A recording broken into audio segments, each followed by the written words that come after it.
kuri uyu munsi? oya ibi byo noneho rero byabaye n'akarusho kuko icyarushe kutunezeza cyane byiswe ibya yusi iby'abana. Dufite abana hano muri Amerika, dufite abana mu Rwanda, dufite no hirya no hino na Tanzania na hose aho bari mu bihugu bitandukanye, kandi akenshi bamwe baba batari kumwe n'ababyeyi babo. Ubu rero ubundi twajyaga tugira Rwanda Day tukabatwara abo dushoboye gutwara, akenshi dutwara abo dushoboye bakiri bato dushobora gufata mu ntoki, ariko ubundi uruhare rw'aba bayobozi b'abasore tutagishobora kurera, tudashobora gutwara ngo tubashyire mu ntoki, bizanye kandi nabonye batangiye kuza ari benshi.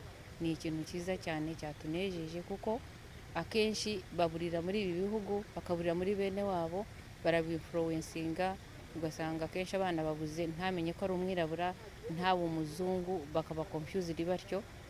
Ariko iki gikorwa ni ikintu cyiza cyane kuko niba bikomeje no kuba, ahubwo jyewe nanatekereza ngo yaba na Rwanda Day yaruraga tugakomeza yose, kuko twebwe tuzi icyo dushaka, tuzi n'icyatuzanye.